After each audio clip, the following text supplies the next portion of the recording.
पवित्र नाम का महिमा हो।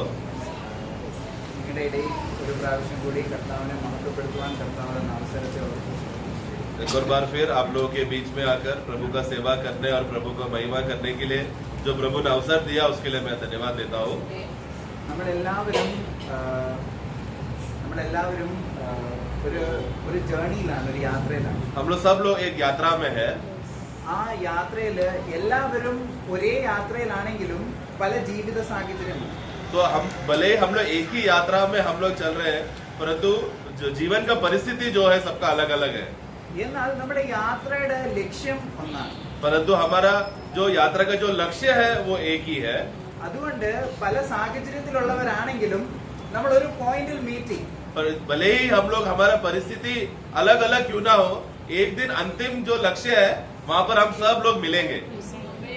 ആ വിശ്വാസം നമുക്ക് എല്ലാവർക്കും ദൈവം കൃപയാൽ തന്നു. और इस रीति का विश्वास प्रभु ने अपना अनुग्रह से हम सबको दिया है।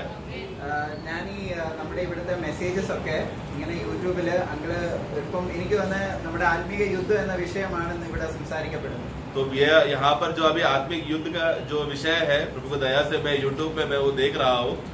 അപ്പം 18 പാട്ടെങ്ങാണ്ടായി അല്ലേ? अभी कुछ 18 भाग हो गया ना उसका। അപ്പം ഈ ആത്മീയ യുദ്ധം അങ്ങള് പറയുന്നതൊക്കെയും ആ ഒരു കാഴ്ചപ്പാടിൽ എടുത്താൽ അത് എത്ര വലിയ അനുഗ്രഹമായിരിക്കും. तो वो जो उस नजरिए से जब प्रभु का दास उस आत्मिक युद्ध को इस तरह 18 विभागों में बांटकर जब बात बोलते हैं समय में उस भाग को उसी रीति से अगर हम समझेंगे तो वो हमारे लिए कितना आशीष का बात है।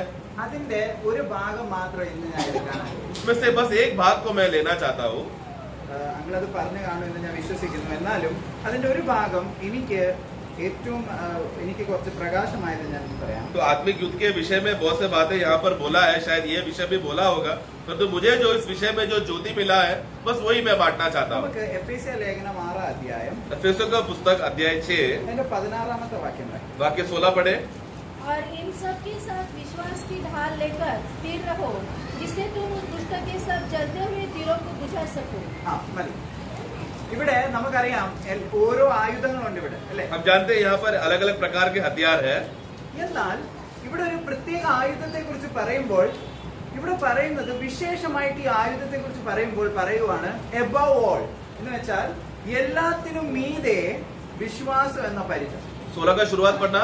और इन सब के साथ इन सबके साथ लिखा हिंदी में, दूसरा परिभाषा में इन सबसे ऊपर विश्वास का ढाल को तुम ले करके कहा है। എന്ന് വെച്ചാൽ ഈ എല്ലാ ആയുധങ്ങളും ഇമ്പോർട്ടന്റ് ആണ്, അതെല്ലാം വലിയ ഇമ്പോർട്ടൻസ് ഉള്ളതാണെങ്കിലും ഇവിടെ പൗലോസ് പറയുമ്പോൾ എഫേസ്യ സഭയോട് ഇത് പറയുമ്പോൾ പറയുന്നത് ഇതിനേക്കാൾ മീതെ ഒരു ആയുധത്തെ കുറിച്ച് പറയൂ. तो वहाँ पर जितने भी हथियार के बारे में बोला गया है वो सब अपने में विषय में महत्वपूर्ण है और जरूरी है, परंतु ये सब बातें रहते समय में उसी के साथ साथ प्रेरित पौलुस एफेसस मंडली को एक बात बताना चाहता है कि इन सबसे ऊपर जो सबसे ज्यादा तुम्हें पकड़े रहना है, थामे रहना है, जो ढाल के बारे में कहता है। ഇത് ഇവിടെ അങ്ങനെ സംസാരിച്ചെന്ന് ഞാൻ വിശ്വസിക്കുന്നു. इस विषय में प्रभु दास ने बोला होगा कि मैं विश्वास करता हूँ। എന്നാൽ ഇതിൽ ചെറിയൊരു അഡീഷൻ മാത്രം ഞാൻ പറയാൻ इसके लिए ആഗ്രഹിക്കുന്നു. मैं जो भी बोलूंगा बस उनके बातों को मैं खाली जोड़ रहा हूँ।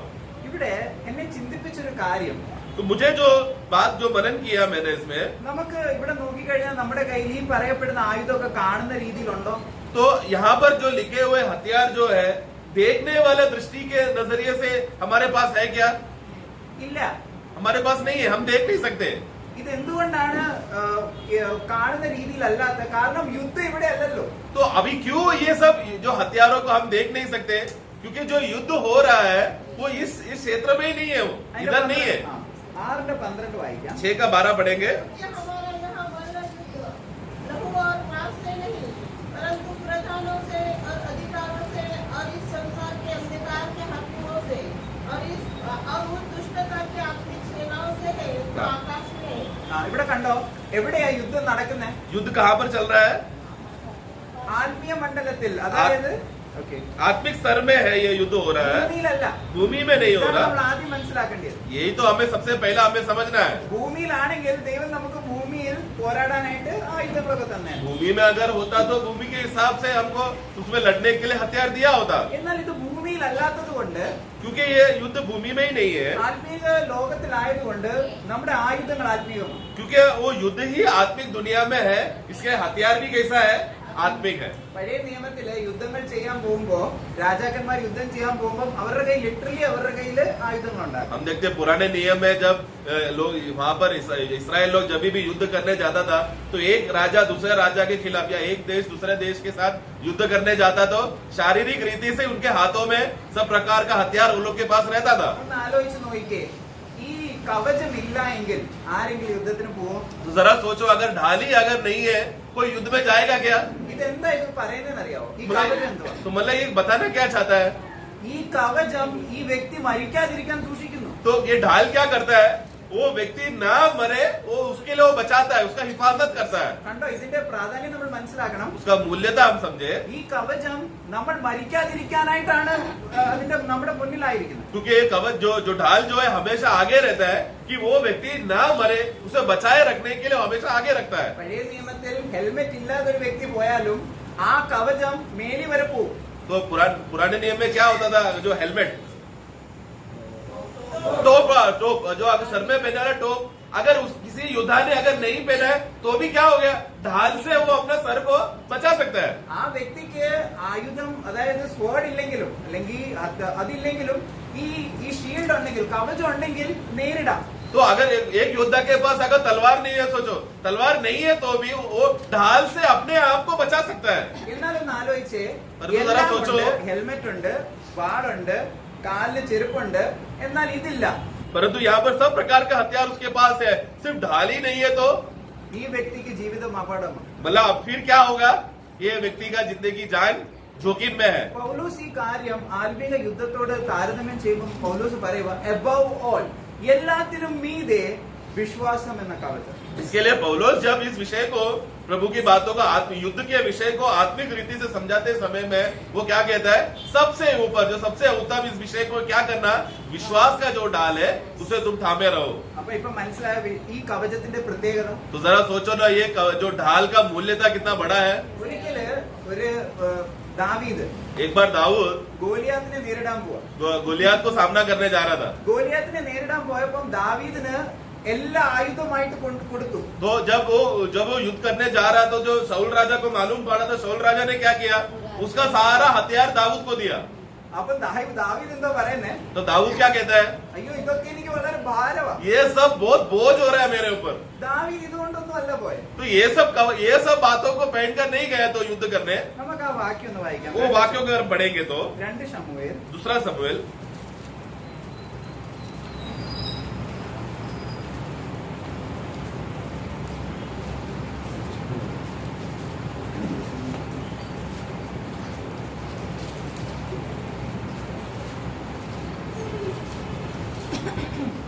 ആ 2 ശമൂവേൽ അതിന്റെ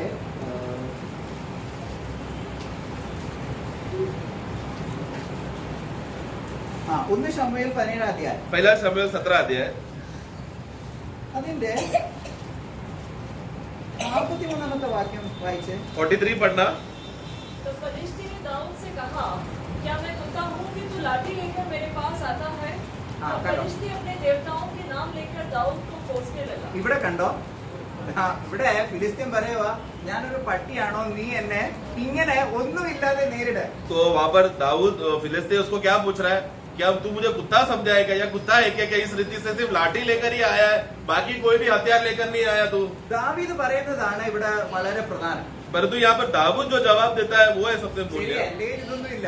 तो ये तो सही है कि मेरे पास ये कुछ नहीं है, നിന്റെ കയ്യിലുള്ള കാര്യമൊക്കെ നോക്കിയാല് परंतु तेरे हाथों में जो हथियार है उसको अगर मैं देखा तो 45 വാക്യം. 45 दाऊद ने फलिस्ती से कहा, तू तो तलवार और भाला और शाम लिए हुए मेरे पास आता है, परंतु मैं सेनाओं के यहोवा के नाम से तेरे पास आता हूँ, जो इस्राएली सेना का परमेश्वर, और उसी को तूने ललकारा है। ഇവിടെ കണ്ടോ, ഇവിടെയാണ് നമ്മൾ മനസ്സിലാക്കേണ്ട ഒരു കാര്യം. तो यहाँ पर एक बात, एक तत्व का हमें समझना है। പഴയ നിയമത്തിൽ യഥാർത്ഥമായിട്ടും ആയുധം ഉണ്ടായിരുന്നു. तो पुराने नियम में सचमुच शारीरिक रीति से अलग अलग प्रकार के हथियारे थे युद्ध के लिए, तो भी എന്നാൽ ഇവിടെ ദാവീദ് പോകുന്നത് ഏത് ആയുധം കൊണ്ടാ? परंतु दाऊद जब लड़ाई के लिए गया तो कौन सा हथियार पहनकर गया? ഒരു പട്ടീനെ എറിയാൻ പറ്റുന്ന ഒരു കല്ലും ആയുധം കൊണ്ടാ. एक कुत्ते को मारने के लिए थोड़ा पत्थर और लाठी लेकर गया। അങ്ങനെയാണ് ആ ഫിലിസ്തീനെ നേരിടുന്നത്. ऐसा वो फिलिस्ती का सामना कर रहा है। പക്ഷേ ഇവിടെ ദാവീദ് ഉപയോഗിച്ച ആയുധം ആത്മീകമായി. परंतु यहाँ पर वास्तव में दाऊद जो हथियार को जो इस्तेमाल किया था वो आत्मिक रीति था.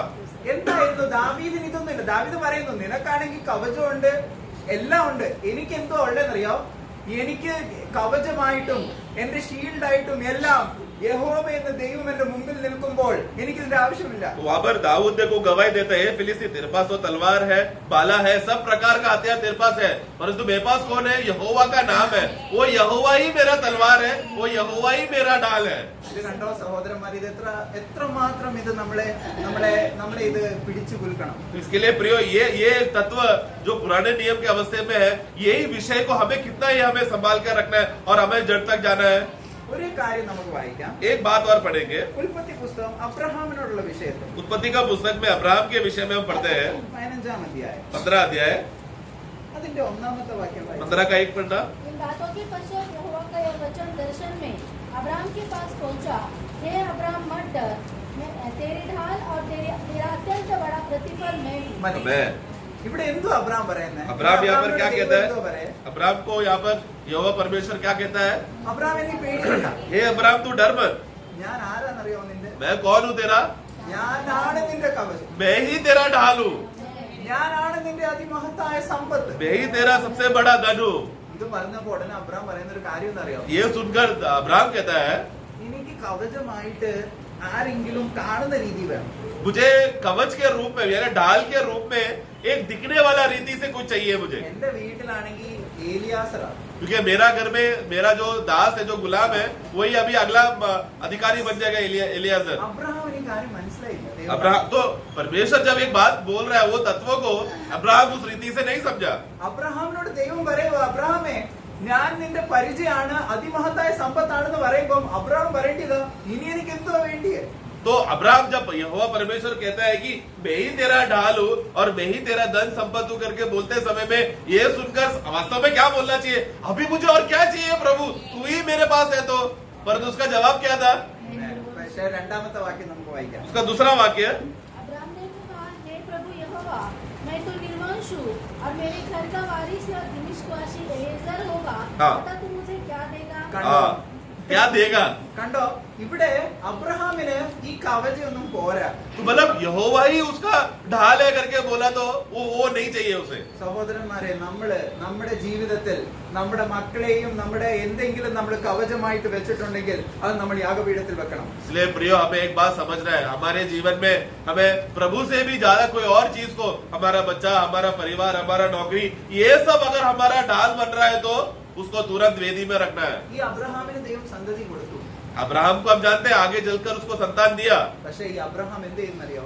तो अब्राहम ने क्या किया? ഈ സന്തതിയെ തന്റെ കവചമാക്കി. ये संतान को ही अपना कवच बनाया, ढाल बनाया. അപ്പൊ അബ്രഹാമിനോട് ദൈവം പറയുക, इसलिए अब परमेश्वर कहता है, അബ്രഹാമെ നീ സ്നേഹിക്കുന്ന നിന്റെ മകൻ तू जिस बेटे से इतना ज्यादा प्रेम करता है അതിനെ നീ യാഗപീഠത്തിൽ വെക്ക്. उसको तू वेदी में लेकर आ. കാരണം ദൈവത്തിന് ഭയങ്കര നിർബന്ധമാണ് അബ്രഹാമിന്റെ കവചവും അബ്രഹാമിന്റെ അതിമഹത്തായ സമ്പത്തും ദൈവമായിരുന്നു. क्योंकि ये परमेश्वर का जरूरत था कि अब्राहम ये बात समझे कि यहोवा परमेश्वर ही उसका ढाल है और सबसे उत्तम धन है. ഇത് നമ്മൾ മനസ്സിലാക്കിയ ये बात अगर हम समझेंगे तो ദാവീദ് ഈ കാര്യം പെട്ടെന്ന് മനസ്സിലാക്കി. दाऊद ये बात जल्दी समझ गया. നമുക്ക് ഒരു വാക്യം വായിക്കാം. एक वाक्य इस विषय में हम पढ़ते हैं. സങ്കീർത്തനം 7-ാം അധ്യായം भजन संगीता वाक्य 7 अध्याय 7 Psalm chapter 7.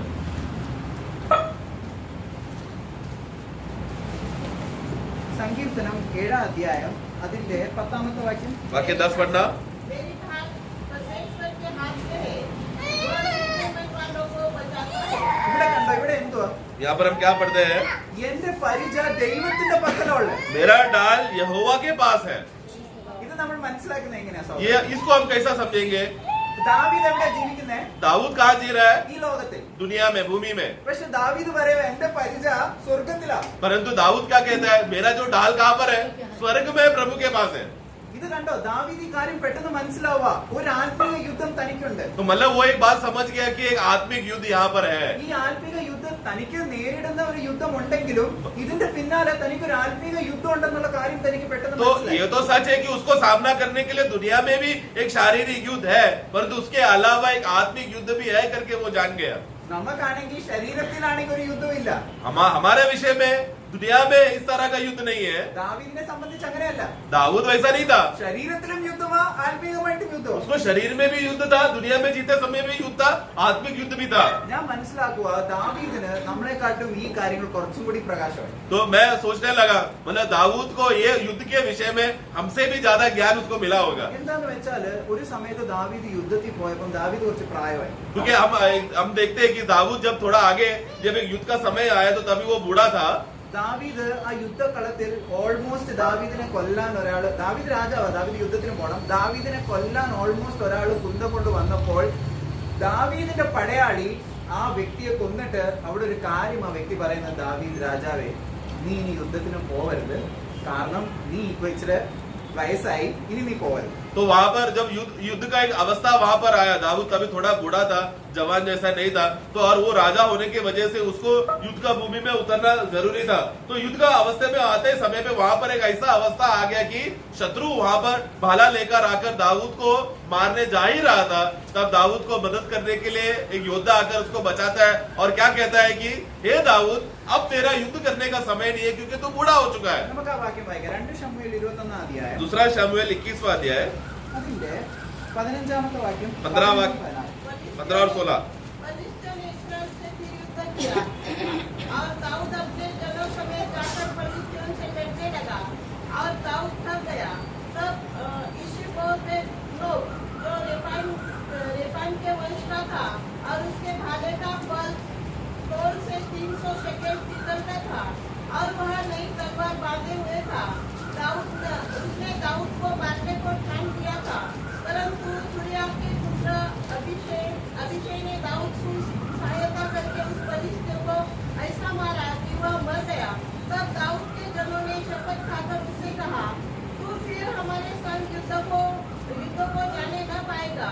ऐसा न हो कि तेरे मरने से इस्राएल का दिया बुझ जाए। ഇവിടെ കണ്ടോ, यहाँ पर देखना, ഇവിടെ ഒരു യുദ്ധരംഗമാണ്. यहाँ पर भी एक युद्ध का अवस्था है ഇവിടെ ദാവീദ് ഇങ്ങനെ പോവാ. और दाऊद जा रहा है युद्ध के लिए, ദാവീദിനെ ഓൾമോസ്റ്റ് കൊല്ലാൻ ഒരാൾ പ്ലാൻ ചെയ്തു. और दाऊद को मारने के लिए ऑलमोस्ट वहां पर बातें चल रही थी। ദാവീദ് ശരിക്കും അവിടെ തക്കുക. और दाऊद का अवस्था क्या हुआ, युद्ध कर करके थक गया। അപ്പം ദാവീദിനോട് പറയുക, तब दाऊद को कहता है, നീ അങ്ങനെ ഇനി യുദ്ധത്തിന് വരണ്ട. अभी आप युद्ध के लिए मत आओ।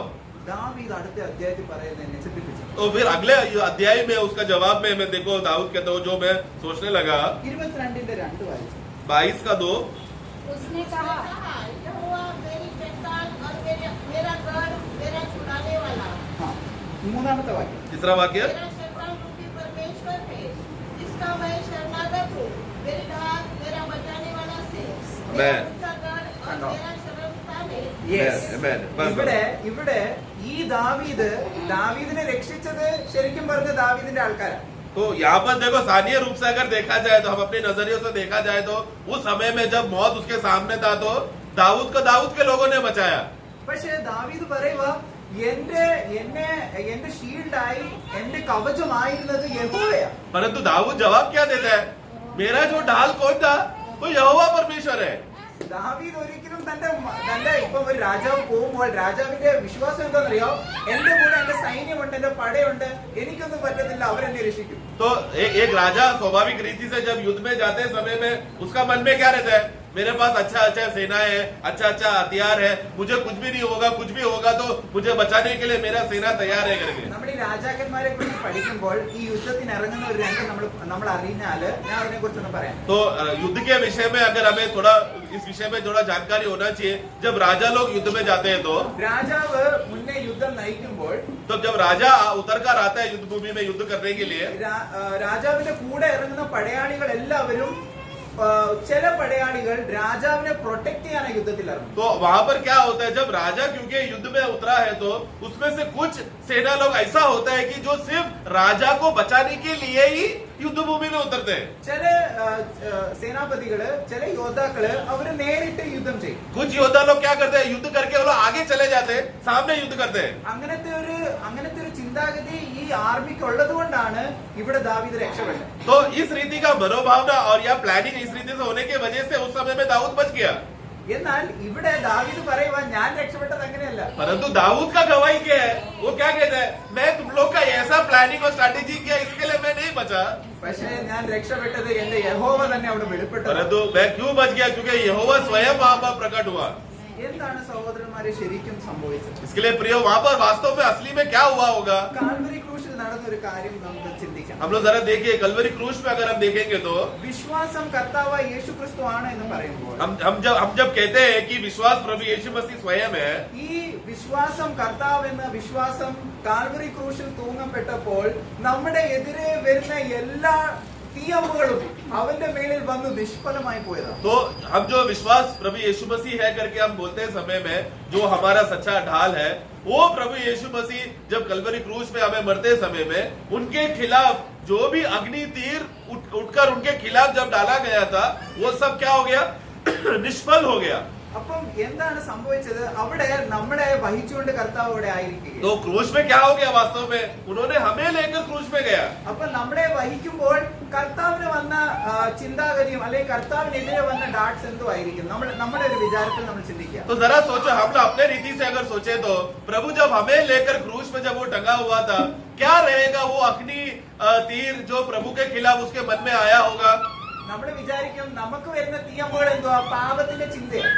हम लोग क्या सोचते हैं? जो अग्नि अस्त्र जो भी आता है हमारे खिलाफ, शायद कोई पाप का विचार होगा जब हमारे ऊपर आता है तो। പക്ഷെ കർത്താവിന്റെ മുമ്പിൽ അങ്ങനത്തെ ഒരു പാപത്തിന്റെ ചിന്ത സാത്താനെ വിടാൻ പറ്റൂ? परंतु प्रभु के विषय में क्या शैतान कोई पाप का विचार प्रभु के ऊपर डाल सकता है क्या? അതവന് അറിയാം, അത് നിഷ്ഫലമായി പോകത്തേ ഉള്ളൂ. पाप का विषय अगर कुछ भी प्रभु पे डालेगा तो वो जानता है कि वो निष्फल ही होने वाला, पहले से मालूम है उसको। എന്നാൽ കർത്താവ് ക്രൂശിലായിരുന്നപ്പോൾ, लेकिन प्रभु जब क्रूस में था, നമ്മളെ വഹിച്ചുകൊണ്ടായിരുന്നപ്പോൾ, वो हमें लेते हुए था।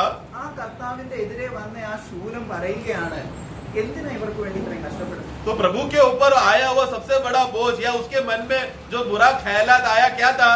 तू ये सब पापी लोगों के लिए इतना क्यों दुख और तकलीफ उठा रहा है? നീ നീതിമാനാ, तू तो धर्मी है ना, നിനക്ക് അങ്ങനെ തന്നെ ഒരു കഷ്ടവും സഹിക്കാതെ സ്വർഗത്തിൽ പോകാം. तू तो बिना कष्ट से बिना दुख उठाए ऐसे ही तू स्वर्ग में जा നീ सकता है। എന്തിനാ ഇത്രയും പാപികൾക്ക് വേണ്ടി ഇത്ര तू സഹിക്കുന്നത്? क्यों इतना ऐसे पापियों के लिए इतना तकलीफ और कष्ट और दुख सह रहा है? ക്രൂശിന് പോകുന്നതിന് മുമ്പേ ഇങ്ങനത്തെ ഒരു ഭയങ്കര വിശ്വസ്തനായ ഡിസൈപ്പിൾ ഇങ്ങനെ കർത്താവിനോട് പറയുക, तो क्रूस में जाने से पहले प्रभु का सबसे विश्वास योग्य जो शिष्य है वो प्रभु का क्या कहता है? കർത്താവ് നിനക്ക് ഇങ്ങനെയൊന്നും സംഭവിക്കരുത്. प्रभु आप क्रूस में मरे, ऐसा आपके साथ नहीं होना चाहिए। കർത്താവിനെ നിനക്ക് ഒരിക്കലും ഇത് സംഭവിക്കരുത്. प्रभु आपके साथ कुछ भी बुरा आप मरे, ऐसा नहीं हो। ഇത് എവിടുന്ന് വന്ന ചിന്തയാ? परंतु ये विचार कहाँ से आया था? സാത്താൻ പത്രോസിലിട്ട ചിന്തയാ. शैतान ने पत्रोस के अंदर डाला हुआ विषय था। കർത്താവ് പറയുന്നത് പത്രോസെ നീ പോകാന്നല്ല, प्रभु वहाँ पर, സാത്താനെ നീ എന്നെ വിട്. हे पत्रोस तू मुझसे दूर हो जा, ऐसा नहीं प्रभु ने कहा। हे शैतान तू मुझसे दूर हो जा। നമുക്കത് വായിക്കാം. ലൂക്കോസ് സുവിശേഷം 22 അധ്യായം लूका का पुस्तक 22वां अध्याय में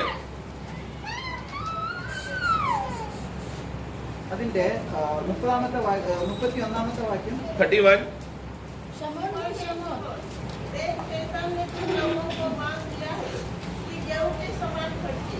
ഇവിടെ കണ്ടോ, ഇവിടെ ഒരു അതേ അതിനെ താരതമ്യം ചെയ്യുന്ന വേറൊരു വിഷയമാണ്. तो यहाँ पर उसी घटना का विषय दूसरा बात है, वहाँ पर एक अलग घटना हो रहा है। ഷീമോനെ ശരിക്കും പറഞ്ഞ ആത്മീകമായിട്ട് കർത്താവിന്റെ എതിരെ പിശാച് ചോദിച്ച കാര്യമാ കർത്താവ് ഷീമോനോട് പറയാം. मतलब क्या आत्मिक दुनिया में शैतान ने आकर शिमोन को मुझे सौंप दो करके, मेरा हवाले कर दो करके ये मांग का बात प्रभु वहां पर शिमोन को बता रहा है। പത്രോസിന് ഇത് അറിയത്തില്ല. पत्रोस ये शिमोन नहीं जानता ये सब शैतान ने उसको मांगा करके। പക്ഷേ കർത്താവിനറിയാം പത്രോസിനെ ചോദിക്കാൻ സാത്താൻ കർത്താവിനോട് വന്ന് ചോദിച്ചു. परंतु प्रभु ये बात जानता है कि शैतान आया था करके। എന്നാൽ കർത്താവിനോട് പത്രോസിനോട് പറയുന്നത് എന്താ അറിയാം? परंतु प्रभु यहाँ पर पत्रोस से क्या कहता है? നിന്റെ വിശ്വാസം പോയി പോകാതിരിക്കാൻ तेरा विश्वास जाता नहीं। ना जाए, ഞാൻ നിനക്ക് വേണ്ടി പ്രാർത്ഥിക്കുന്നു. जाता ना रहे या ना जाए, इसके लिए मैं प्रार्थना कर रहा हूँ। ഇവിടെ കണ്ടോണം കർത്താവ് യേശുക്രിസ്തുവിന്റെ ശുശ്രൂഷ. यहाँ पर प्रभु का सेवा को हम जरा समझे। പത്രോസിന് അറിയത്തില്ല എന്തോ നടക്കുന്ന ആത്മീയ യുദ്ധത്തിൽ. बोला आत्मिक क्षेत्र में एक आत्मिक युद्ध हो रहा है करके पत्रोस जानता ही नहीं है। പത്രോസിനെ കുറിച്ച് ഒരാൾ ചോദിക്കുന്ന പത്രോസിന് അറിയുന്നില്ല. पत्रोस के बारे में कोई मांग रहा है, उसका जीवन को मांग रहा है करके ये बात पत्रोस नहीं जानता। പക്ഷെ കർത്താവിന് അറിയാം.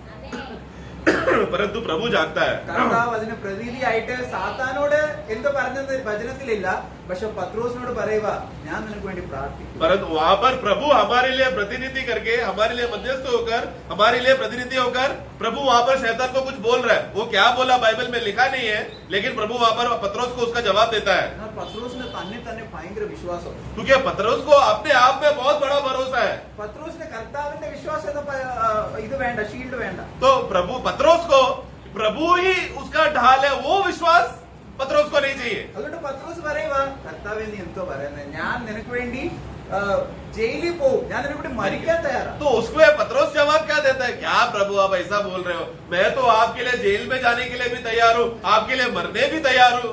എന്നാൽ പത്രോസിന്റെ വിശ്വാസത്തെ കുറിച്ച് അവിടെ പറയുക. परंतु पतरस का विश्वास के बारे में प्रभु कहता है, നീ ഇങ്ങനെ പറയുന്നല്ലോ പത്രോസ്, പക്ഷെ ഇന്ന് തന്നെ എന്തോ ഒരു കാര്യം സംഭവിക്കും. तू तो ऐसा बोल रहा है, तू अपने आप पे भरोसा कर तू अपने पे बहुत विश्वास तो कर रहा है, लेकिन आज ही एक घटना होने वाला है. പത്രോസ് പറഞ്ഞ ആ ദിവസം തന്നെ അതിനെ തെരഞ്ഞെടുത്തു. और പത്രോസ് പറഞ്ഞ ആ നിമിഷം, ആ ദിവസം തന്നെയായിരുന്നു ഇത് സംഭവിച്ചത്. और मतलब पतरस ने जब ये कहा कि मैं तेरे लिए बनने तैयार हूँ, उसी वही दिन में वहां पर वो घटना हो रहा है. അതിനെ നമുക്ക് 34ാമത്തെ വാക്യം വായിക്കാം. 34 में हम पढ़ते हैं, उसने कहा, हे पतरस, मैं तुझसे कहता हूँ कि आज हाँ आज मूर्ख भाग न देगा जब तक कि तू 3 बार मेरा इनकार न कर देगा. हाँ. കണ്ടോ?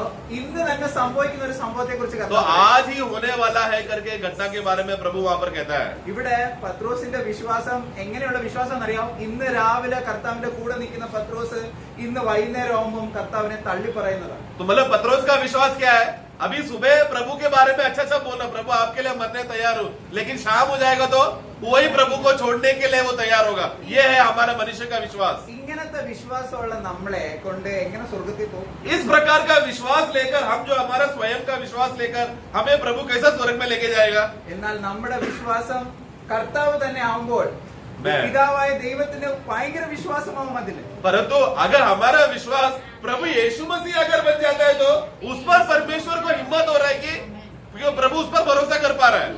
ഇത് കണ്ടോ, ഇതാണ് ആത്മീയ യുദ്ധത്തിൽ तो നടക്കുന്നത്. ये है आत्मिक युद्ध में होने वाली बातें. അതുകൊണ്ട് above all, എല്ലാത്തിനും മീതെ इसलिए सबके ऊपर നമുക്ക് ഷീൽഡ് വേണം, നമുക്ക് കവചം വേണം. हमको एक ढाल चाहिए, विश्वास का ढाल. നമ്മത് കണ്ടു, കർത്താവ് യേശു ക്രിസ്തു സ്വയമാണ്. और वो हम जानते हैं कि वो प्रभु यीशु मसीह स्वयं है. ഇനി നമ്മുടെ പ്രായോഗിക ജീവിതത്തിൽ നടക്കുന്ന കാര്യം നമുക്ക് ചിന്തിക്കാം. जरा अपना स्वाभाविक जीवन के विषय में अगर जरा देखें तो ഒരു പാപം അവിടെ പറയുന്നത് എഫേസ്യ ലേഖനം 6 അധ്യായം, നമുക്ക് അതൊന്ന് വായിക്കാം. एफेसियों का पुस्तक 6वां अध्याय में हम पढ़ते हैं 6:16. 6 का 16. और इन सब के साथ विश्वास की ढाल लेकर स्थिर रहो, जिससे तुम उस दुष्ट के सब जलते हुए तीरों को बुझा सको. ഇവിടെ കണ്ടോ, ദുഷ്ടന്റെ തീയമ്പുകളെ കെടുത്താൻ തക്കവണ്ണമാണ് ആ കവചം. तो यहाँ पर जो ढाल का जरूरत क्यों है, वो दुष्ट की ओर से आने वाला जो आग का तीर है उसको बुझाने के लिए. ഇവിടെ എന്തോ സംഭവിക്കുന്നത്, ആ ഷീൽഡാണ് ഇതിനെ തടുക്കുന്നത്. तो वो तीर का सामना कौन कर रहा है, वो ढाल कर रहा है. അപ്പൊ മനസ്സിലാക്കണം, ഇത് സാമന നഹി കിയാത്തോ എന്താവും? നമ്മൾ പഴയ നിയമത്തിൽ ചിന്തിച്ചു, ആ മനുഷ്യൻ മരിച്ചു പോകും. तो हमने जैसा देखा, अगर ढाल नहीं है, मतलब वो व्यक्ति को सामना करने के लिए, आग को बुझाने के लिए अगर वो ढाल नहीं है, तो हमने क्या देखा कि वो व्यक्ति तुरंत मर जाएगा. കണ്ടോ, ഇതാണ് നമ്മൾ മനസ്സിലാക്കേണ്ടത്. നമ്മളിൽ ഏതെങ്കിലും പാപം വന്നാൽ നമ്മളെ കൊല്ലും എന്ന കാര്യം നമുക്ക് സീരിയസ് ആയിട്ട് വരുന്നില്ല. तो हमारा अवस्था क्या है, देखो प्रियो, हमारे जीवन में एक ऐसा पाप आ सकता है, एक अग्नि तीर आ सकता है जो हमें मार सकता है, प्रभु से दूर कर सकता है करके ये बात का बोध हमें नहीं हो रहा. ഇതിന്റെ സീരിയസ്നെസ് നമ്മൾ മനസ്സിലാക്കുക. इसका गंभीरता अगर हम समझेंगे तो, കാരണം ഈ കർത്താവ് പറയുന്നു, അവിടെ യഹോവയായ ദൈവം ആ കായിനോട് പറയുന്നുണ്ട്, പാപം നിന്റെ വാതിൽക്കൽ നിൽക്കുന്നു, അതിന്റെ ആഗ്രഹം നിന്നോടാണ്. तो वहां पर परमेश्वर एक बात कहीं से क्या कहता है कि पाप तेरा हृदय का दरवाजे के सामने खटखटा रहा है, उसका आग्रह तुझ पर है. ഇതെങ്ങനെ ആ പാപത്തെ അവിടെ വിശേഷിച്ചിരിക്കുന്നറിയാം? तो पाप को वहां कैसा वर्णन किया है, ഒരു അലറുന്ന സിംഹം വാതിക്ക് നിന്നാൽ അകത്ത് നിൽക്കുന്ന ഒരു വ്യക്തിക്ക് സമാധാനം ഉണ്ടാവും. एक गरजने वाला सिंह हमारा घर के बाहर दरवाजे के सामने आकर सिंह गरज रहा है, तो अंदर रहने वाला व्यक्ति को शांति मिलेगा क्या? പക്ഷെ പ്രശ്നം എന്താണെന്നറിയാം, ഈ അകത്ത് നിൽക്കുന്ന വ്യക്തിക്ക് അറിയത്തില്ല വെളിയിൽ ഇങ്ങനെ ഒരു സാധനം ഉണ്ട്. और दूसरा विषय क्या है, ये अंदर रहने वाला व्यक्ति को ये भी नहीं मालूम बाहर इस तरह खूंखार सिंह इंतजार कर रहा है उसका. ഇതാണ് നമ്മുടെ ആത്മീക തലത്തിലുള്ള യുദ്ധത്തിന്റെ പരാജയം. यही तो है हमारा आत्मिक क्षेत्र में जो युद्ध का अवस्था हमारा हार का कारण बन रहा है. പാപം ഒത്തിരി ദൂരമല്ല, पाप बहुत दूर है ऐसा नहीं सोचना, പാപം വളരെ അടുത്ത് നിൽക്കുക. पाप बहुत नजदीक है. നമ്മളെ കൊല്ലാനായിട്ട് അകത്ത് എപ്പം വേണമെങ്കിലും और उसका इच्छा तुझ पर है, वो कभी भी तुझे मारने के लिए कार्य करेगा. എന്നാൽ അത് കേറി വരാത്ത എന്താണെന്നറിയോ? परंतु अंदर क्यों नहीं आ पा रहा है? അവിടെ കായിനോട് പറയുക, കായിൻ നല്ലത് ചെയ്താൽ कहीं को प्रभु ने क्या कहा, अगर तूने भला किया होता നിനക്ക് ഞാൻ നിന്നിൽ പ്രസാദിക്കാതിരിക്കും. तो मैं तुझ पर प्रसादित नहीं होता था क्या? അപ്പം എന്താണ് ആ നല്ലത്? तो वो भला काम क्या है? അവിടെ ഷീൽഡ് കൊണ്ടുവന്നില്ല. क्योंकि कईन ने प्रभु जो परमेश्वर जो ढाल है वो ढाल को कईन ने नहीं लाया. അവിടെ ആബേൽ എന്തോ കൊണ്ടുവന്നേ? आबेल ने क्या लाया?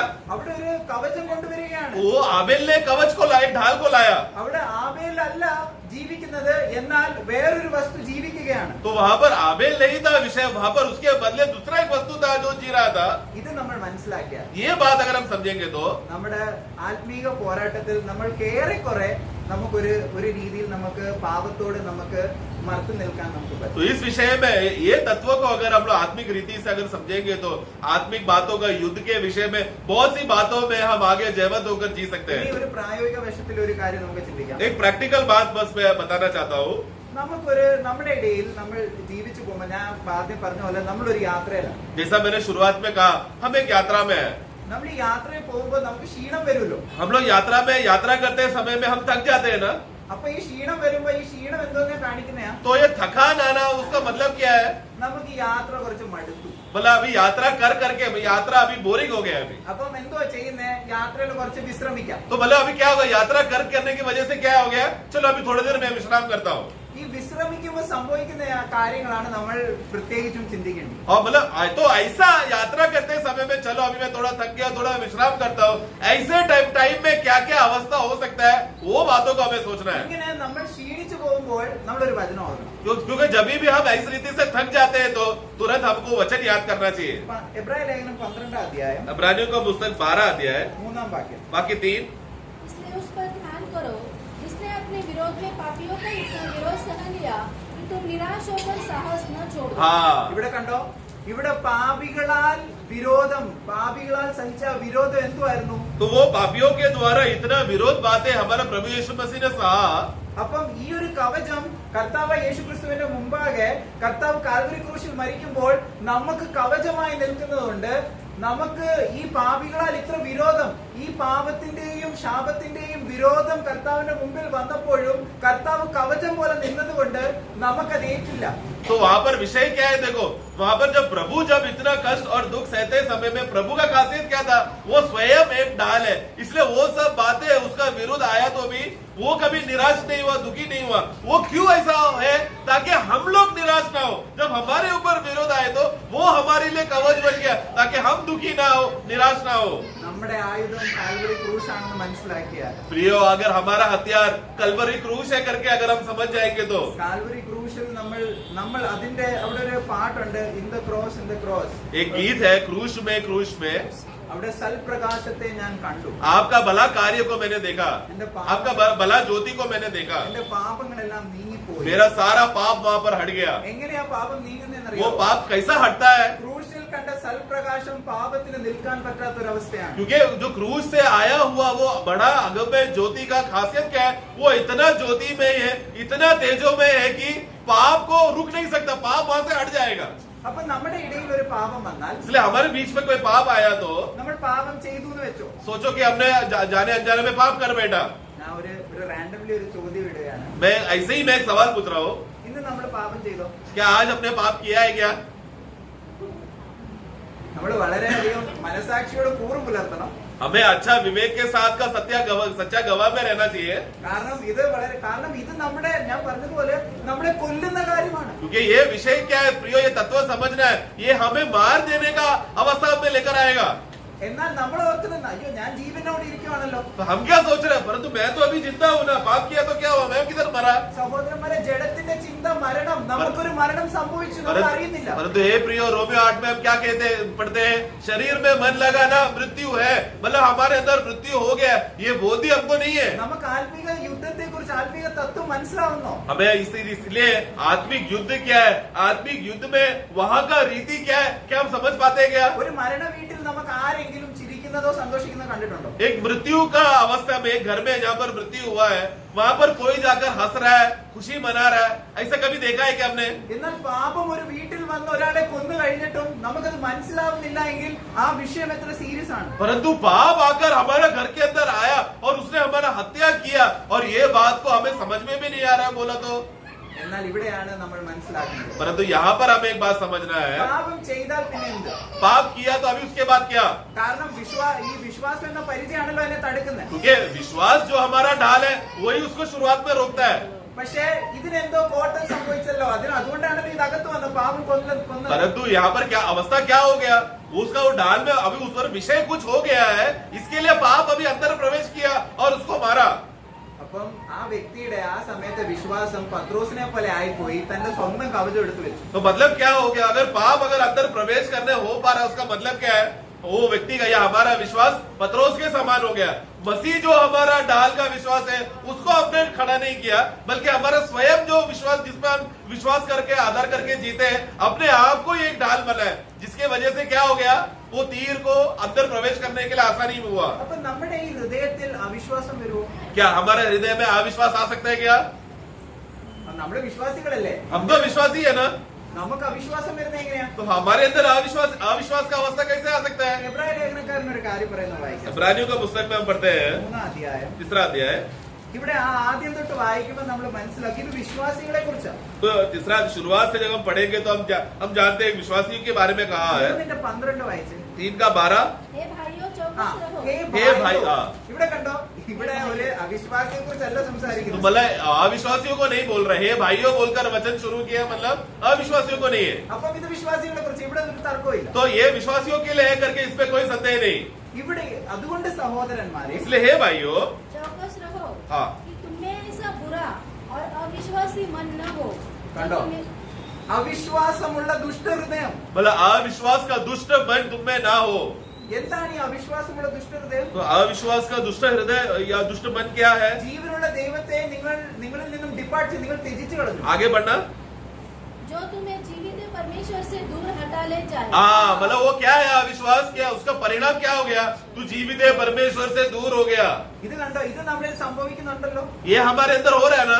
നമുക്കിത് കാണാൻ പറ്റുന്നുണ്ടോ സഹോദരൻ? परंतु ये बात हम देख पा रहे हैं क्या, समझ पा रहे हैं क्या? പാപം വരുമ്പോൾ നമ്മളിൽ ഒരു അവിശ്വാസം കടന്നു വന്നതുകൊണ്ടാണ് പാപം വന്നത്. तो पाप क्यों कार्य करने के लिए हो पाया? क्योंकि पहला एक अविश्वास हमारे अंदर आया, अविश्वास का कार्य हुआ, इसलिए पाप प्रवेश कर पाया. അപ്പൊ ഈ അവിശ്വാസം കാരണം പാപം അകത്ത് വരാനുള്ള ഒരു ഡോറാണ് അവിശ്വാസം. तो अविश्वास क्या है? पाप हमारे अंदर प्रवेश कर सके उसका द्वार है अविश्वास. അപ്പം ഈ അവിശ്വാസം എന്ന ഡോർ തുറക്കപ്പെട്ടപ്പോൾ പാപം അകത്ത് വന്നു, നമ്മൾ പാപം ചെയ്തു. तो अविश्वास का दरवाजा जब खुल गया तो पाप अंदर आया और हम बाहर शरीर में पाप कर बैठे.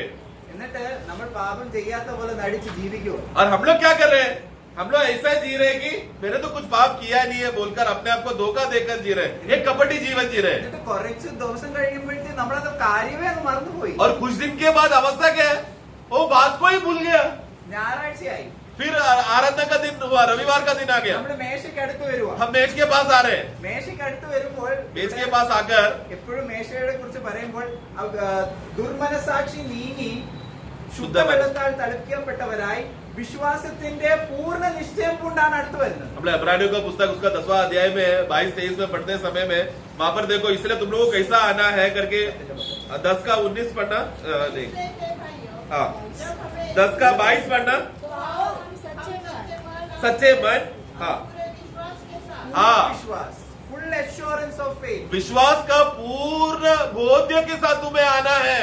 സഹോദരന്മാരെ, നമ്മള് എത്ര വിശ്വസിച്ചാലും നമുക്ക് ആ ഫുൾ അഷ്യൂറൻസ് വരുമോ? प्रियो, अगर हमने अपने आप पर विश्वास करके अगर आएगा तो यीशु मसीह का विश्वास का जो पूर्णता का कार्य है वो बोध्य में कभी पहुंच नहीं पाएंगे. എന്നാൽ ഈ പരമാർത്ഥ ഹൃദയവും ഈ പൂർണ്ണമായ വിശ്വാസവും ഇതൊക്കെ കർത്താവാണ് നമുക്കെന്ന് മനസ്സിലാകുമ്പോൾ നമ്മുടെ ദുർമനസാക്ഷി നീങ്ങും. परंतु क्या होगा, वो सच्चा मन वो हमारा मन के बारे में नहीं कह रहा है, वो प्रभु यीशु मसीह का मन है.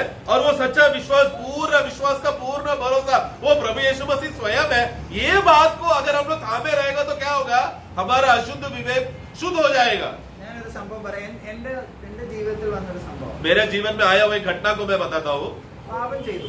पाप कर बैठा, പാപം ചെയ്തതിനു ശേഷം ആരാധന വന്നു. पाप करने के बाद मैं आराधना में आया. എന്തുകൊണ്ടാ പറയുന്നതെന്ന് വെച്ചാൽ ഈ കാര്യം എന്നെ വളരെയധികം ചിന്തിപ്പിച്ചു. तो मैं ये क्यों बता रहा हूँ, क्योंकि ये बात को मुझे बहुत विचार करने में मजबूर किया. ഞാൻ ആരാധിക്കുക, और मैं आराधना कर रहा हूँ, സൺഡേ വന്ന് എല്ലാ സഹോദരന്മാരും കൂടെ ആരാധിക്കുക. और आराधना के दिन में आकर सभी भाइयों के साथ मिलकर मैं आराधना कर रहा हूँ. എന്റെ ഉള്ളിൽ ഒരു കാര്യം വന്നതാ ഞാൻ പറയാൻ. तो मतलब मेरे अंदर जो एक बात आया वो मैं कह रहा हूँ.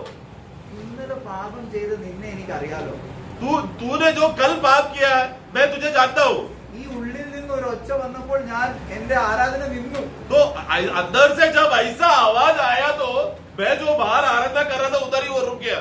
കാരണം ഞാൻ എന്തുവരുന്ന് ചെയ്തുകൊണ്ടിരുന്നേ? क्योंकि मैं तब तक क्या कर रहा था, ഞാനൊരു കപടഭക്തി मैं കാണിക്കുവായിരുന്നു. एक कपटी स्वभाव में बाहर रीति से दिखा रहा था. എന്നാൽ ഈ കപടഭക്തിയിൽ ഞാൻ ആരാധിച്ചുകൊണ്ടിരുന്നപ്പോൾ എനിക്ക് അറിയുന്നില്ലായിരുന്നു. और एक कपटी अवस्था में जब मैं आराधना करते समय में मेरा असलियत क्या है मैं नहीं जान पा रहा था. സഹോദരന്മാരെ, നമ്മൾ ആരാധനയ്ക്ക് വരുമ്പോൾ നമ്മൾ ഏതെങ്കിലും സഹോദരനെ പ്രീതിപ്പെടുത്താനോ ഇവിടെ അങ്കിളിനെ പ്രീതിപ്പെടുത്താനോ ഒന്നുമല്ല നമ്മൾ വരുന്നത്.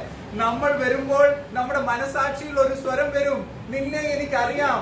तो इसलिए प्रियो हम लोग आराधना के लिए आते समय में किसी मनुष्य को प्रसारित करने के लिए या प्रभु का दास देख रहे हैं इसलिए उनको खुश करने के लिए ये सब बातों के लिए नहीं आ रहा है प्रियो.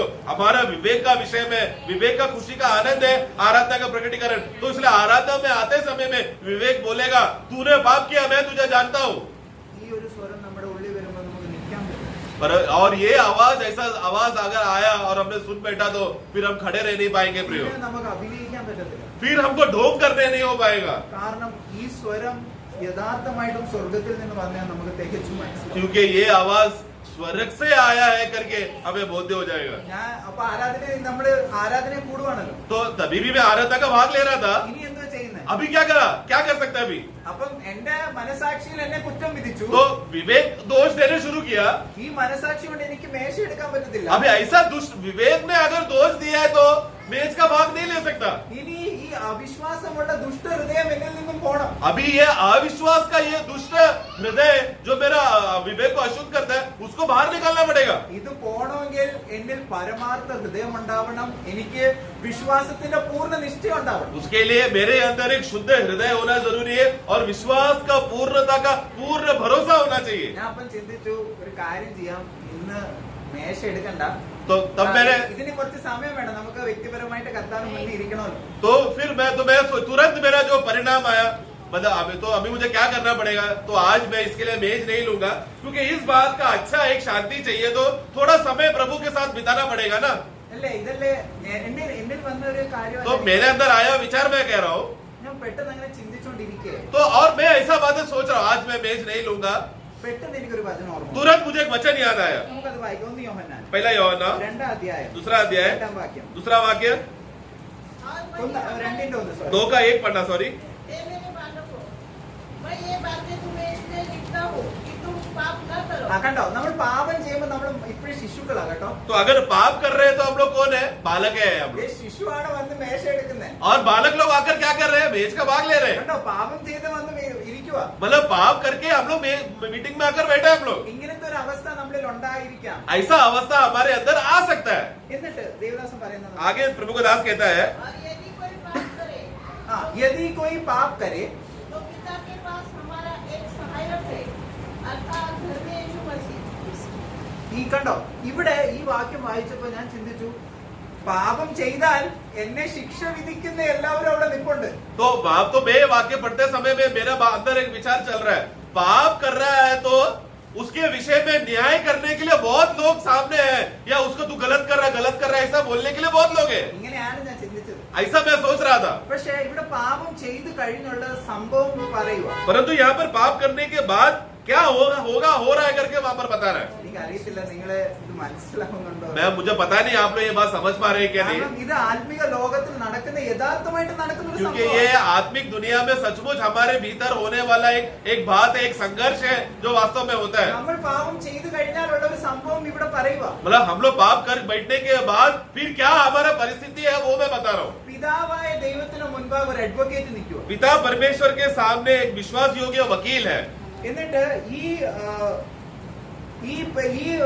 കർത്താവ് അഡ്വക്കേറ്റ് മാത്രമല്ല, റൈച്ചസും കൂടിയാണ്, നീതിമാനും കൂടി. और ये वकील का खासियत क्या है, ये सहायक का खासियत क्या है, वो धर्मी मसीह है. मतलब धर्म से कार्य करने वाला व्यक्ति है. ഈ കർത്താവ് നമ്മൾ പാപം ചെയ്തു, तो പിതാവിനോട് പറയുക, ഇവര് പാപമൊന്നും ചെയ്യുന്ന കാണണ്ട, അങ്ങനെ പറയാൻ പറ്റൂ? तो अभी हमने पाप कर बैठा तो प्रभु कहाँ पर, यीशु मसीह कहाँ पर खड़ा है, पिता परमेश्वर के दाहिने ओर, और वो हमारे लिए वकालत कर रहे हैं, हमारे लिए वो बात कर रहे हैं. तो हमने पाप करने के बाद प्रभु ऐसा बोलेगा क्या पिता को, पिताजी वो मेरे भाई लोगों को ना वो पाप किया है, आप ऐसा देखो मत, ऐसा यीशु बोल सकता है क्या? അങ്ങനെ പറയുവാണെങ്കിൽ കർത്താവ് നീതിമാനെന്ന് വരില്ല. अगर यीशु ने ऐसा बोला तो यीशु मसीह भी धर्मी नहीं है. എന്നാൽ ഈ പാപിയെ നിർത്തേം വേണം. परंतु अभी प्रभु का आग्रह क्या है कि ये पापी भले ऐसा अवस्था में आया है, वो योग्य रीति से खड़ा रहना भी चाहिए. അപ്പം കർത്താവ് യേശുക്രിസ്തുവിന്റെ ശുശ്രൂഷയുടെ മേന്മ ഇവിടെയാണ്. तो यहाँ पर है प्रभु यीशु मसीह का जो बड़ा सेविका, जो महायाजक होकर हमारे लिए जो मध्यस्थ का सेवा का सबसे मूल्य बात इस बात पर है. പാപം ചെയ്ത ഒരു വ്യക്തിയെ പാപം ചെയ്യാത്ത നിലയിൽ പിതാവായ ദൈവത്തിന്റെ നീതിമാനായ പിതാവായ ദൈവത്തിന്റെ മുൻപാകെ ഒരു വക്കീൽ നിർത്തണമെങ്കിൽ ആ വക്കീലിന്റെ പ്രാഗൽഭ്യം എന്തുമായിരിക്കും? तो जरा सोचो उस महान मददगार का अवस्था क्या होगा, मतलब वो उनका स्टैंडर्ड क्या रहेगा, वो क्या कार्य कर रहा है. हम जो पाप और विवेक का दोष में हम जो बैठे लोगों को पिता परमेश्वर के सामने ऐसा हमें बिठाना है, ऐसा खड़ा कर रहा है कि मानो उन्होंने कुछ किया ही ना हो. ऐसा अगर करना है तो वो वकील का क्षमता क्या रहेगा? ഈ കർത്താവ് വെറുതെ ഒന്നും അവിടെ സോപ്പിടുവല്ല പിതാവിനെ. तो वहां पर प्रभु यीशु मसीह पिता परमेश्वर के पास जाकर मक्खन नहीं मार रहे, अरे रहने दो चलेगा चलता है, ऐसा मक्खन मार के बात को हटा रहा टाल रहा नहीं है. ഇവിടെയാണ് രക്തത്തിന്റെ പ്രയോഗം നമ്മൾ മനസ്സിലാക്കുന്നത്. यहाँ पर लहू को छिड़कने का मूल्य था. നിങ്ങൾ ഇവിടെ എപ്പോഴും ഞാൻ ഇത് വായിക്കും, the blood of Jesus cleanses us from all sin. यहाँ पर लिखा हुआ एक बात है, यीशु मसीह का लहू हमारा सारा पापों को धोकर हमें शुद्ध करता है. ഇവിടെ ഞാൻ തെറ്റാണെന്ന് പറയുവല്ല, मतलब- ഇവിടെ വചനത്തിന്റെ ആ പ്രയോഗത്തിൽ നമ്മൾ വായിക്കണം. परंतु वचन किस रीति से लिखा है वो मैं बस बताना चाहता हूँ. നമുക്കത് വായിക്കും. 1 യോഹന്നാൻ पहला यूहन्ना 1-ാം അധ്യായം पहला अध्याय 7-ാം വാക്യം. वाक्य 7. पर यदि जैसा वह ज्योति में है, हाँ। वैसे हम भी ज्योति में चले, हाँ। तो एक दूसरे से सहभागिता रखते हैं, हाँ। और उसके पुत्र यीशु का लहू ഇവിടെ കണ്ടോ, ഉസ്കാ പുത്ര യേശു കല്ലോ. ഇവിടെ യേശുവിന്റെ രക്തം, ഈ യേശു ആരാണെന്ന് ഇവിടെ കാണിക്കും. तो वहाँ पर ये यीशु कौन है करके पहला वहाँ पर बता रहा है. ഇതിവിടെ വളരെ പ്രധാനമാണ്. यही तो मूल्य बात है कि वो व्यक्ति जिसका लहू हमें साफ कर रहा है वो व्यक्ति कौन है करके बता रहा है. ഈ യേശു ഒരു സാധാരണക്കാരനല്ല. तो यीशु कोई सामान्य आदमी नहीं है, ദൈവത്തിന്റെ സ്വന്തം മകൻ. परमेश्वर का खुद का बेटा है. ഈ സ്വന്തം മകന്റെ രക്തം അവിടെ ആയിരിക്കുന്നത് കൊണ്ട് പിതാവിന് നമ്മുടെ പാപം കാണാൻ പറ്റുന്നില്ല, അതൊരു മറവായിരിക്കുകയാണ്. परंतु क्योंकि यीशु मसीह जो परमेश्वर का पुत्र है, उसका लहू वहाँ पर होने की वजह से पिता परमेश्वर को हमारा पाप देख नहीं पा रहा है. क्यों? क्योंकि वो लहू हमारे लिए डाल बनकर, पर्दा बनकर हमें छुपा रहा है. സഹോദരന്മാരെ, കർത്താവ് യേശു ക്രിസ്തു നമ്മുടെ വക്കീലായിരിക്കും. നമ്മൾ അവിടെ കുറ്റം വിധിക്കാനല്ല, നമ്മളെ അവിടെ निष्कलंकമായി നിർത്തുന്ന ഒരു ശുശ്രൂഷ കർത്താവ് ചെയ്യുക. इसके लिए प्रभु जो हमारा मददगार है करके जो हमने पहला यूहन्ना 2:1 में पढ़ा, वो मददगार है मतलब क्या है? वो एक वकील के रूप में हमें दोष लगाकर, आरोप लगाकर गिराने के लिए नहीं, लेकिन परमेश्वर के सामने योग्य रीति से खड़ा करने का सेवा के लिए वो वहाँ पर है. നമുക്കൊരു വാക്യം വായിക്കാം. എഫേസ്യ ലേഖനം 5-ാം അധ്യായം एफेसियों का पुस्तक 5वां अध्याय 25-26. उसका 25 और 26. हे पतियों, अपने अपनी पत्नी से प्रेम रखो, जैसा मसीह ने भी कलीसिया से प्रेम करके अपने आप को उसके लिए दे दिया, कि उसको वचन के द्वारा जल के स्नान से शुद्ध करके पवित्र बनाए. ഇവിടെ कണ്ടോ 27-ാമത്തെ വാക്യം. 27. और उसे एक ऐसी तेजस्वी कलीसिया बनाकर अपने पास खड़ी करे, जिसमें न कलंक न त्रुटि न ഇവിടെ കണ്ടോ, ഈ കളങ്കം അല്ലെങ്കിൽ ഈ വരുന്ന ജൂരി ഇതൊക്കെ എന്തോന്നറിയോ?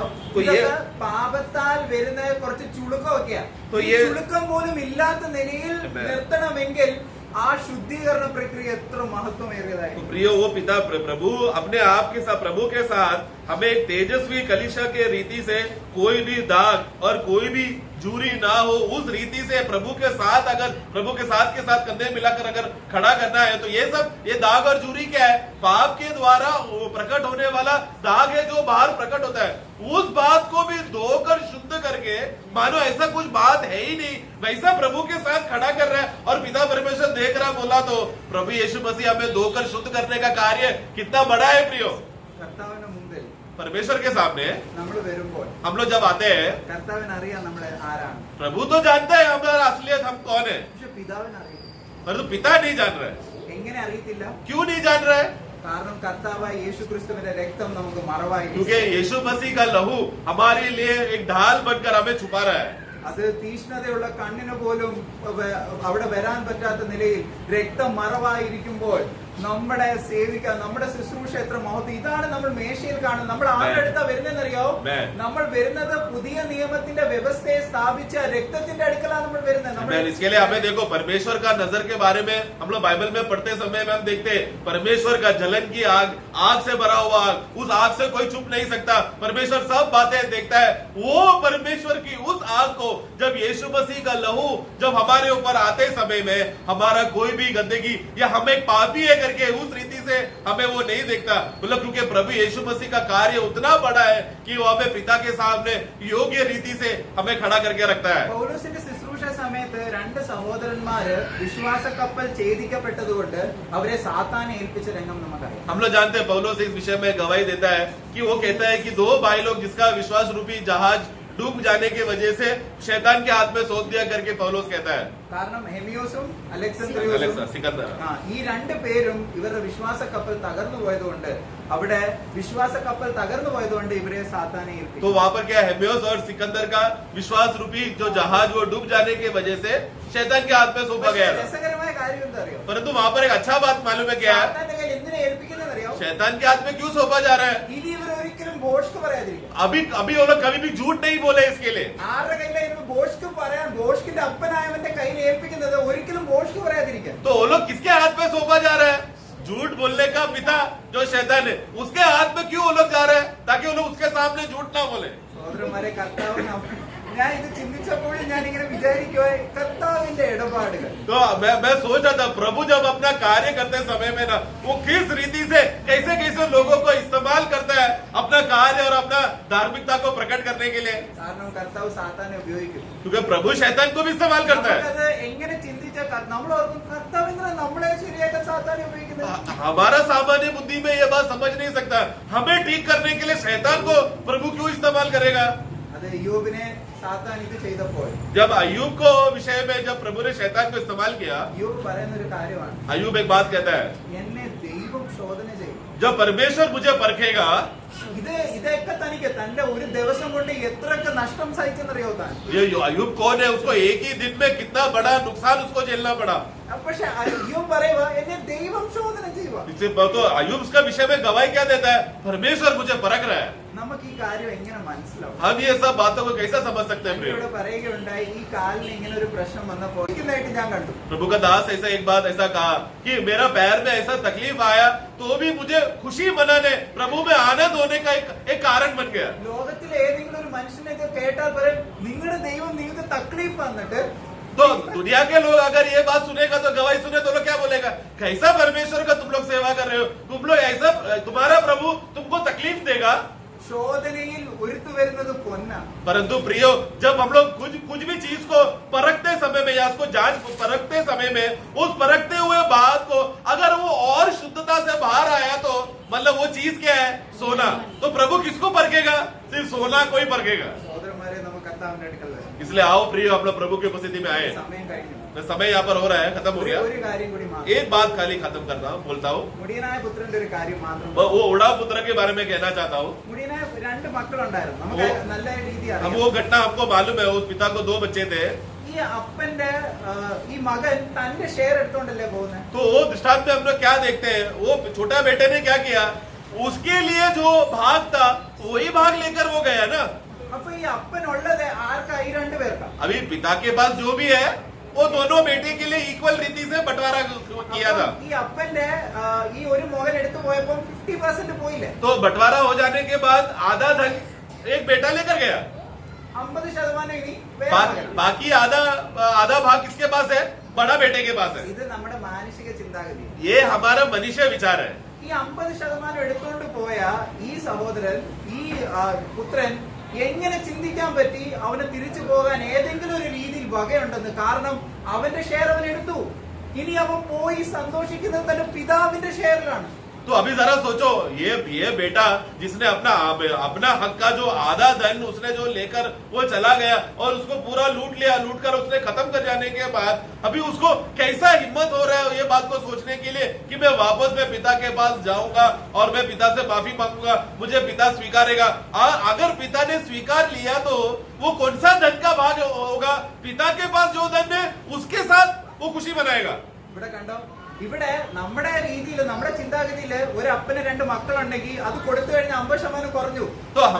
നമ്മുടെ ദൈവത്തിന്റെ അതിമഹത്തായ സമ്പത്ത് ഞാനാണെന്ന് അബ്രാമിനോട് പറയുമ്പോൾ അബ്രാമിനോട് പറയുക, അബ്രാമേ എന്റെ സമ്പത്തെല്ലാം നിന്റെയാ. तो मतलब प्रियो वहां पर हम लोग जब मनुष्य रीति से हम सोचते समय में हम लोगों का वो आइडिया है, एक पिता था उसको धन था, आधा टका एक बेटे को दिया, आधा टका उसको दिया.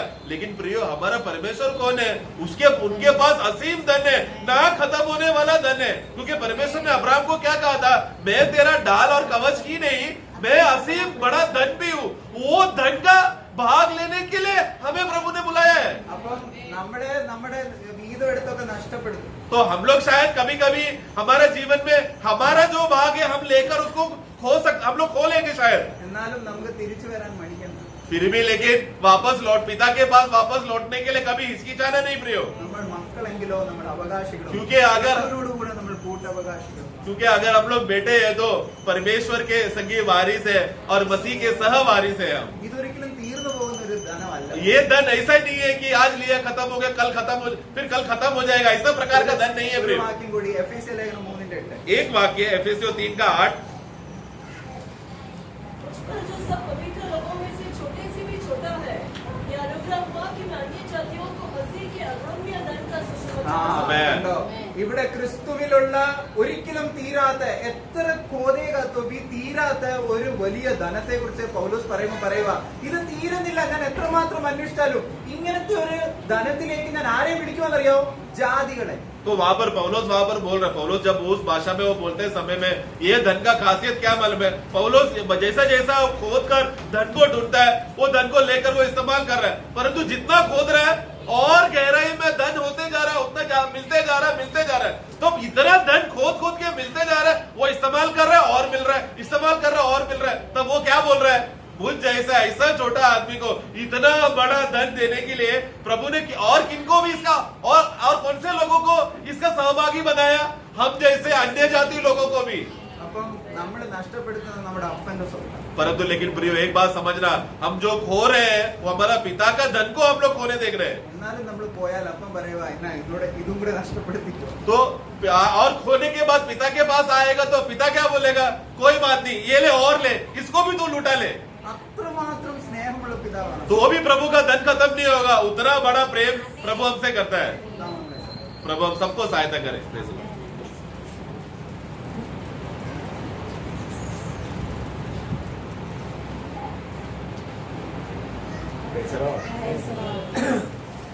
प्रभु का अनुग्रह से प्रभु ने हमें जरूरतमंद आलोचना दिया. दाल लिया है कि नहीं? और दाल नहीं लिया है तो गोलियत का हरने का मेन कारण क्या था? है ये आश्चर्य गोलियत के बारे में सुना ना?